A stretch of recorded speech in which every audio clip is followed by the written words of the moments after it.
Mabuhay! Good day everyone, my name is Faith Lauro, the representative of Group 2. Now we're going to discuss about Lesson 11, which talks about the distribution of channels for cultural attractions, cultural resources and its management, and characteristics of cultural tourism. Our lesson is part of our Heritage Tourism course under the BSTM second year, and it is facilitated by our instructor, Mr. Kimwell Daniel N. Latore.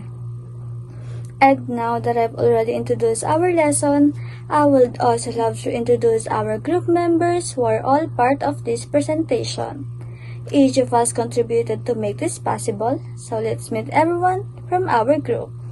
Hi everyone, I'm Sanya Malak as Ismail. My name is Adversionis Luya. I'm Mary Grace Aranes. Hi, I'm Kado Tarot. Hello everyone, I'm Ramena Sultan. Hi, I'm Gertrude Eunice Bayala.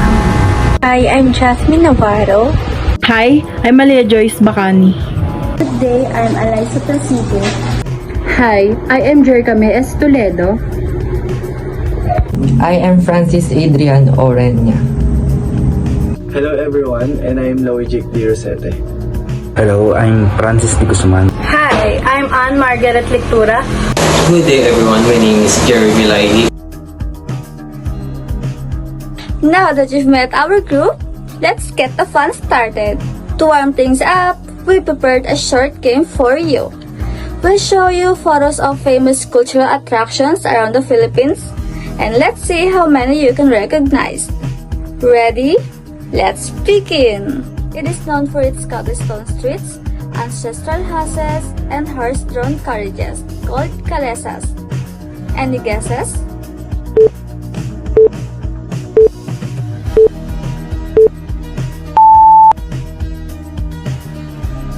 That's right, it's Vigan Heritage Village in Ilocos Sur. Did you know? Vigan is one of the best preserved Spanish colonial towns in Asia. Its streets and architecture reflect the blend of Spanish and Filipino culture, showing how Filipinos adapted to colonial influences while keeping their identity, making it a key site for preservation and history. It is carved into a mountain more than 2,000 years ago, and this site is also known as 8 Wonders of the World, what this could be.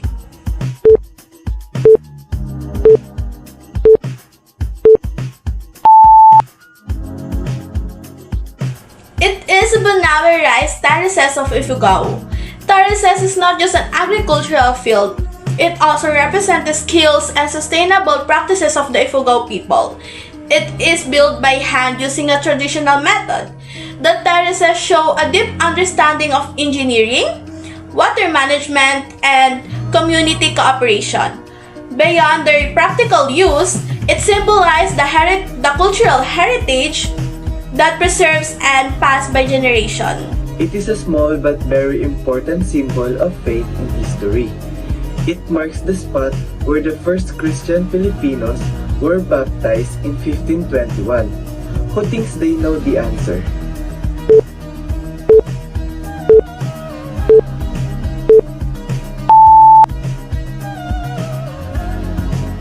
That's Magellan's Cross in Cebu. This landmark marks the introduction of Christianity in the Philippines. It serves as a tangible reminder of the early encounters between Filipinos and European explorers. Magellan's Cross is not only a religion's icon, but also a cultural site and connects with faith, historical events, showing the role of religion in shaping Filipino society. Now let's proceed in number 6. This site holds a very important place in Philippine history. It was the location of the first Philippine Congress in 1898 and is often called the cradle of democracy in the East.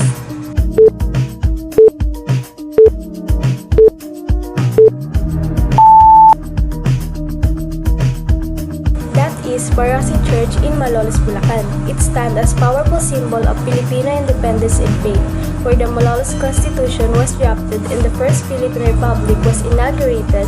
Today, Barasin Church continues to attract visitors who wish to learn more about country's history.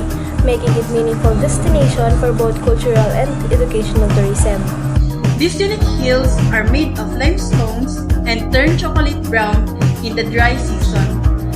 They are one of the Philippines' most photographed natural landmarks. Any guesses?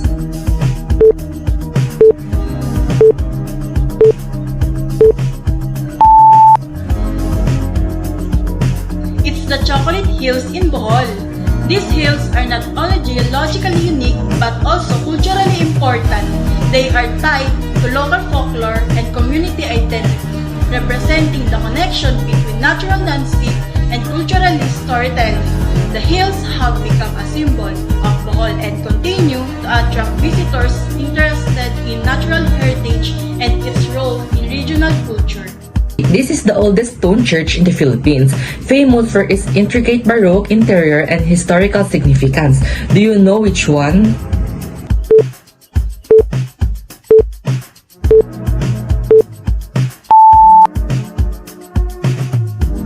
At San Agustin Church in Manila. This church is a remarkable example of Baroque architecture in the Philippines.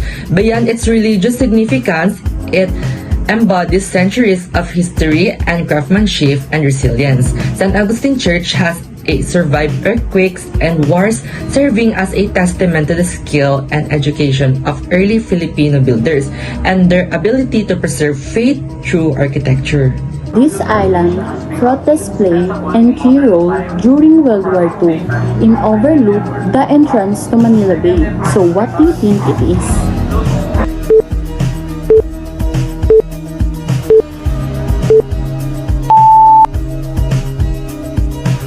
It's Corridor Island.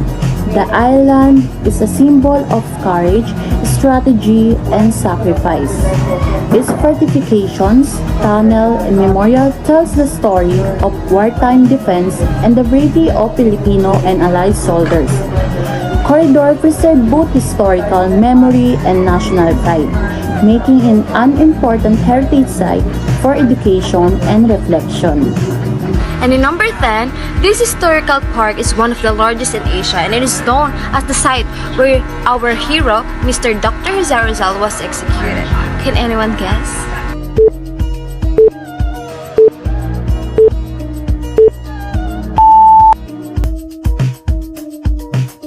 And the answer is Rizal Park, or you can call it Luneta Park. More than just a tourist destination, it is a remembrance and serve as a symbol of nationalism remembrance of Rizal. Rizal Park reflects that the Filipino people providing space for cultural events, education, and reflection on the nation's heritage and tourist identity. And before we start our main discussion, let's take a look at our learning outcomes to see what our lesson aims for. At the end of this lesson, students should be able to first, explain the ways to reach potential customers of cultural attractions. Second, explain cultural resources in protecting a country's heritage. And lastly, describe the key characteristics of cultural tourism. So now, just a quick recap of our previous lesson. We learned that cultural and heritage tourism today is all about real cultural experiences, not just sightseeing. Tourists want to connect, try local traditions, and really feel the culture. Technology also plays a big role sa promotion and engagement like virtual tours and social media para mas accessible ang heritage sites. And of course, sustainability and community involvement are super important kasi travelers prefer destinations that supports local and protect culture. Overall, this trend shows that tourism today is more immersive, tech-supportive, and community-centered. Now that we understand the current trends, let's explore how cultural tourism is distributed, managed, and defined through its core characteristics. Now let's proceed to the introduction. What is cultural tourism? Cultural tourism is all about connecting people to a place's heritage, traditions, and artistic expressions. Hindi lang siya about visiting a destination, but experiencing its identity and story. For cultural tourism to grow and remain meaningful, kailangan natin dito ng 3 key elements. First, proper distribution channels para ma-reach ng tourist yung cultural experiences in the right way. Second, responsible management of cultural resources to protect and preserve them for future generations. And lastly, a clear understanding of characteristic of cultural tourism to make us know what makes it unique as a tourism sector. So basically, cultural tourism thrives when experiences are accessible, well managed, and deeply grounded in culture and authenticity. Now let's have reality bites. When you visit a museum, heritage town, or festival, you're not just a visitor. You are part of a distribution chain that connects culture, community, and commerce. Meaning, kapag bumibisita tayo sa museum, heritage town, o kahit cultural festival pa yan, we don't just act as a simple visitors. Hindi lang tayo nagtutour or nagtitake ng pictures doon, tapos uuwi na. In reality, we actually became part of a distribution chain who help connect to the culture, the community, and the tourism economy. To connect this to our own experience, we prepared a quick question examples. If you're planning to visit cultural site, which source would influence you the most? Online travel platforms, recommendations from friends or family, social media or influencers, or traditional media like posters, brochure, or TV ads? I would choose social media. Usually that's where I see recommendations, reviews, and video about places, so it's more convincing for me. I would be most influenced by online travel platforms like Agoda, TripAdvisor, and Klook because they provide reviews, rating, and most detailed information about the cultural site. For me, friends or family recommendations. My main influence would be recommendations from family or friends because personal experiences feels more trustworthy and relatable. Plus, I can ask them directly and get more tips that aren't online. Alright, so based on your answers, tourists are influenced in different ways. This shows that all of these play an important role in promoting cultural sites. Now, let's move on to our next topic, distribution channels. So ano nga ba ito? Simply said, distribution channels are the different paths or system kung saan dumadaan ang mga tourism product and services para makarating sa mga visitor or tourist. Sa cultural tourism naman, kasama dito ang mga intermediaries tulad ng travel agencies, online platforms, tourism boards, and local guides. Then, sila naman yung nagko-connect ng mga cultural attraction and experiences sa mga tourists. Kumbaga sila yung mga tulay para makilala ng mga tao ang ating cultural site. Then, in short naman, distribution channel, and nasisiguro ito na accessible na maayos and napopromote and napupunta ng mga audience ang mga cultural site and experiences. Key terms and concept. Para mas maintindihan natin ang distribution channel, alamin muna natin yung mga important terms na madalas ginagamit sa tourism. Meron tayong 4, intermediary, direct distribution, indirect distribution, at OTA, or online travel agency. First, intermediary. Ito yung mga nagko-connect ng tourism supplier sa consumer tulad ng mga travel agency. Sila din yung mga middleman na tumutulong na magbenta o mag-offer ng tourism services sa mga traveler.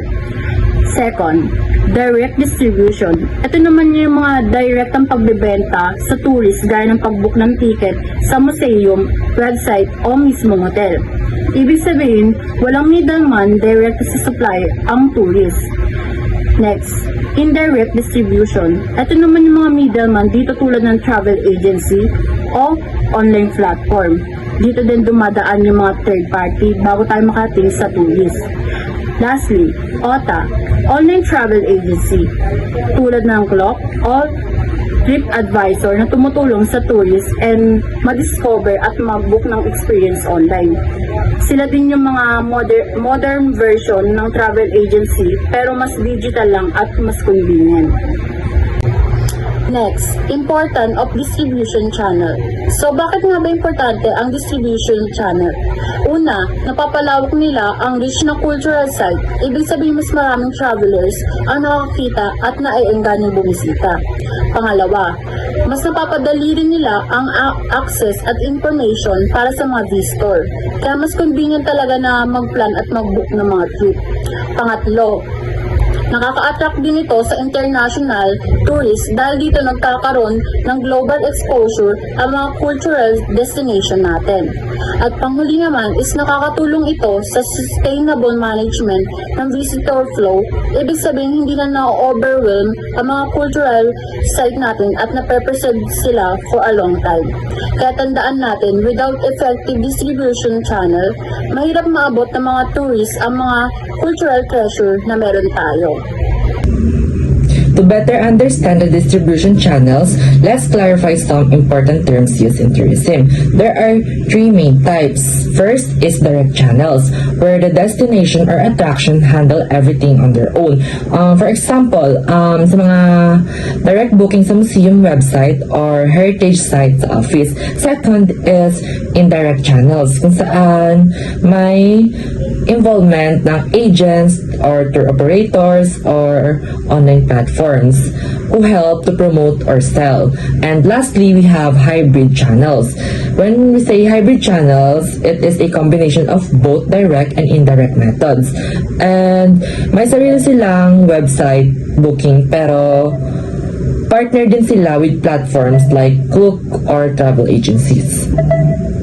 Now, let's look at the examples of direct distribution channels. One example is official museum website, like the website of the National Museum or local heritage museum. Wala silang middleman kasi diretso na yung site ng pagbubuk nila. And other examples include walking in ticketing booths or government tourism officers and local tourism information centers.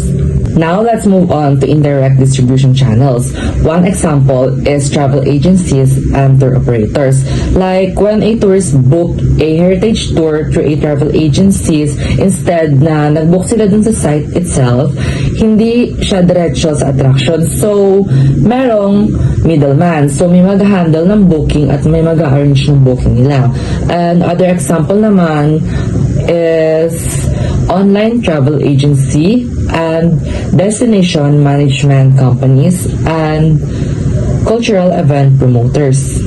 Now let's pause for a quick reflection.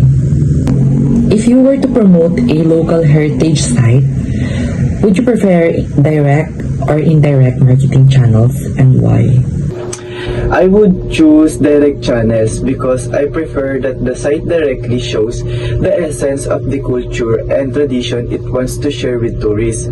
With direct channels naman po, the information and presentation are more controlled and the experience feels more authentic. While indirect channels naman po can reach more people, I feel that for heritage sites, quality and authenticity matter more than the numbers of the visitors. So, let's see an example of hybrid distribution channel. A good example nito is yung Intramuros Administration. Sila yung nag-sell ng walking tours ticket directly sa tourists. Pero yung tourist na yung nakalista pa rin yung tour nila sa Klook or Traveloka. So, basically, it's a combination of direct at indirect channels. Meaning, may control ang management sa experience. But at the same time, mas marami yung maabot ng potential tourists through the platform. So, this one, factors affecting channel selection. Cultural sites consider several things when deciding which channel use.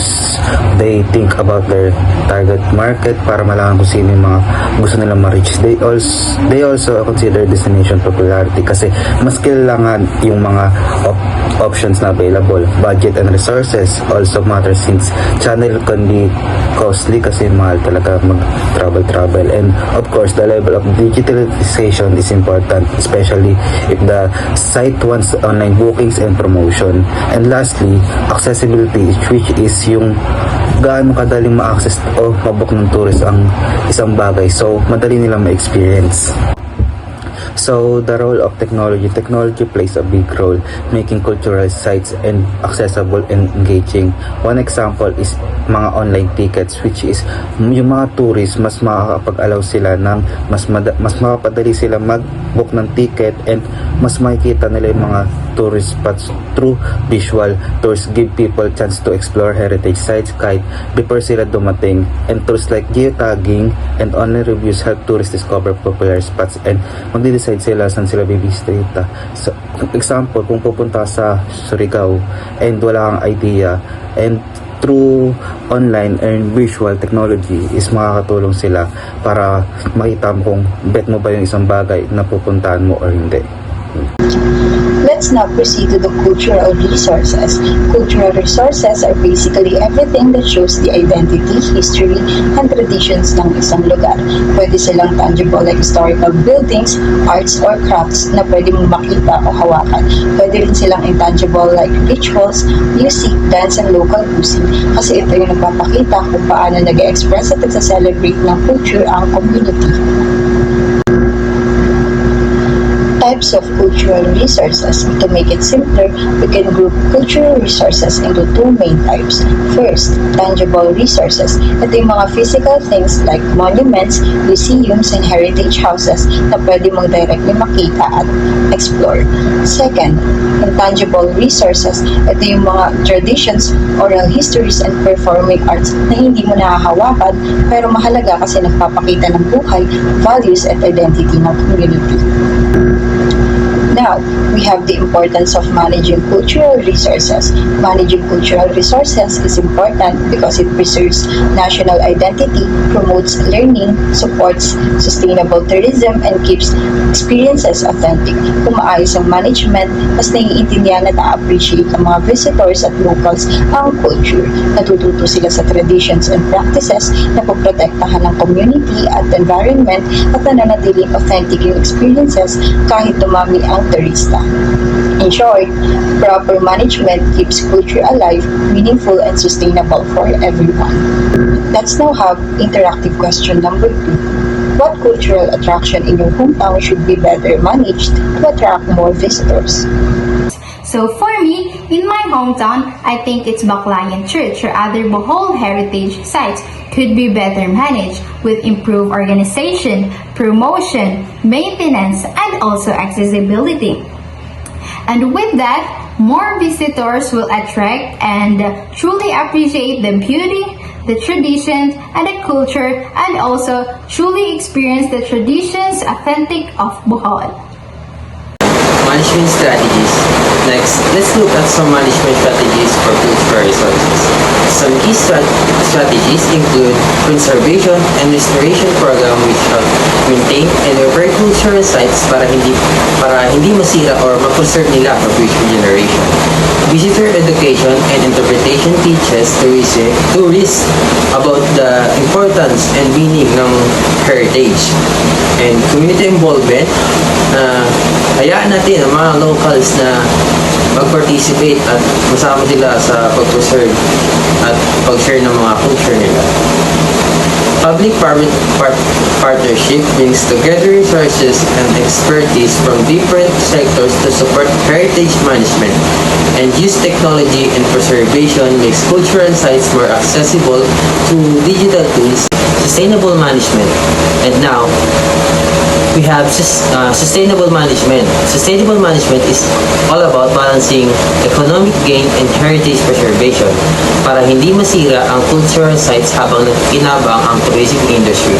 For example, Vegan Heritage Village is a fragile site where limiting daily visitors and controlling foot traffic helps its old street and ancestral houses from damage. This approach ensures that cultural resources stay safe, meaningful, and enjoyable for tourists while preserving the history and authenticity of the site. the Cultural Resource Management or CRM. What is Cultural Resource Management? CRM is a systematic process of preserving and protecting and interpreting cultural resources para ma-enjoy at ma-appreciate ito ng future generations. The key elements include documentation, which records and archive important information. Preservation to keep sites and artifacts are safe. And accessibility, so tourists and locals can experience the culture and education which teaches visitors about the significance of these resources. And together, these elements help ensure that cultural heritage is protected and appreciated and passed on the next generation. Challenges in cultural resource management. There are several challenges that make cultural resource management difficult. Number 1 is lack of funding or kakulangan ng budget for maintenance. Number 2, climate change like typhoons and floods. Number 3, urbanization and pollution that affect the environment around cultural areas. And lastly, visitor impact is another issue kasi too many tourists can wear down fragile sites and sometimes political interference can affect how preservation and management decisions are made. All of this show that managing cultural resources needs planning, care, and support to make the heritage site more safe and meaningful for everyone. Now, let's have another reality bites. When cultural sites are over-promoted but poorly managed, authenticity fades and tourism becomes exploitation instead of preservation. It means, when cultural sites are over-promoted but poorly managed, nawawala yung authenticity and tourism can become more about profit than preservation. For example, Boracay. Before 2018, sobrang dami ng uncontrolled development kaya nagdulot ng pollution, nasira ang environment, naging less enjoyable at less authentic ang island. This shows that tourism should help preserve culture and the environment kasi kung hindi maayos ang management, hindi lang nasira ang heritage sites, kundi napapalitan din ng tunay na experience at connection ng bawat visitors sa lugar. Let's now reflect on our own experiences with tourism. Have you ever visited a site that felt too commercialized? What was your impression? Yes, I've been to Mactan Shrine sa Cebu, and it felt too commercialized. Dumadami na ang souvenir shops at food stalls, at minsan parang mas napapabayaan na ang history and significance ng site. Enjoyable pa rin naman siya, pero sana mas nakafocus sa story at culture kesa sa pag-selling ng products. So let's proceed to the key characteristics of cultural tourism. Cultural tourism is about learning authentic experience, respect for diversity, community participation, and heritage conservation.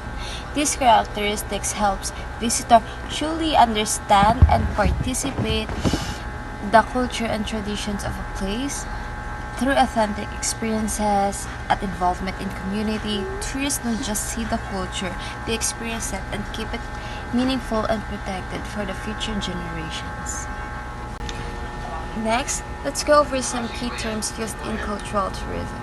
The first one, authenticity means experiencing culture in a way that's real and original, so visitors feel the true essence of place. Interpretation is about explaining the meaning behind heritage and tradition. And lastly, cultural immersions is when visitors actively join local customs and traditions. Motivations for cultural tourists can be different. Number 1, curiosity and learning. Tourists want to discover new culture and traditions. Number 2, nostalgia, heritage, connection. This is for those who have personal ties and region. Number 3, cultural pride.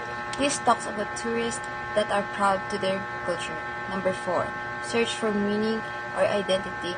Who is when tourists explore culture to understand who they are and how they are connected to history, values, and tradition of places.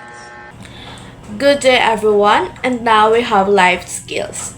From this lesson, students will learn the value of cultural identity and heritage preservation, on how to use strategic channels to reach the audience, balancing promotion with protection, and for a vital ethical for tourism careers. And for the summary, Tourism thrives through effective distribution, responsible management, and authentic experiences. This ensures that tourism remains both economically beneficial and culturally sustainable. Now, here are questions to think about. We have discussion, reflection, and interactive questions so we can apply what we've learned in different ways. How distribution channels influence the success of cultural attractions. I think distribution channels play a big role in the success of cultural attractions. Kasi sila yung nagko-connect na informations and experience para sa mga potential visitors. If maganda yung channels like social media, tourism websites, or partnerships with local group, mas madali natin sila mapopromote yung attraction to catch people's interest. Pero for me kasi, ang pinaka-important is yung mga channels na nagpapakita ng authentic story ng culture. Kumbaga, hindi lang siya basta-basta promotion. Kasi through that, mas nagkakaroon ng appreciation at respect sa kultura mismo. Why is cultural resource management important for long-term tourism sustainability? Cultural resource management is very important because it helps protect our heritage habang pinapayagan din na mag-grow yung tourism sustainably. Without proper management, pwedeng masira o ma-commercialize masyado yung mga cultural sites and practices. Pero with good management, napoprotect natin yung authenticity ng site, natutulungan ng locals, and nasisigurado na ma-enjoy ito ng next generation. It's like a balanced preservation and promotion. Which part of your local culture deserve better protection and promotion? To deserve better protection and promotion of our local culture is Quezon Province because they have pahiyas decorations, buray waving, lambanog making.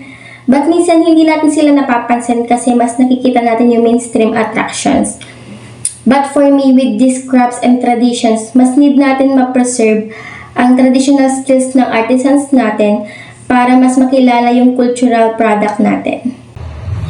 So the question is, how can you personally preserve your community's cultural identity? So since my hometown is Quezon Province, I agree with what Irani said about promoting and protecting our local art forms like pahiyas decoration, puri waving, and lambanog making. And also, people can help preserve our community's cultural identity in many ways.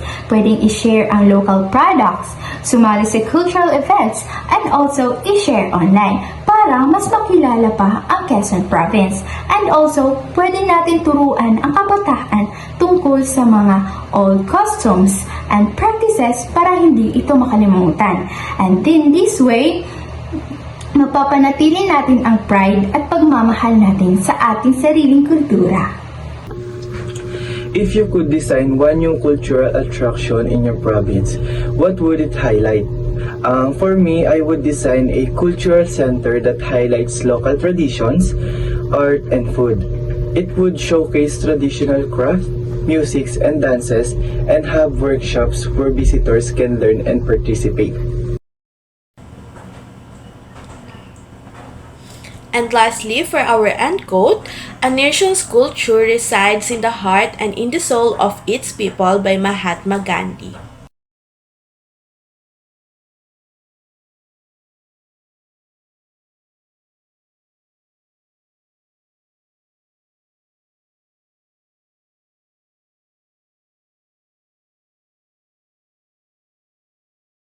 And that's the end of our lesson 11. Let's preserve, promote, and protect our culture, one travel at a time.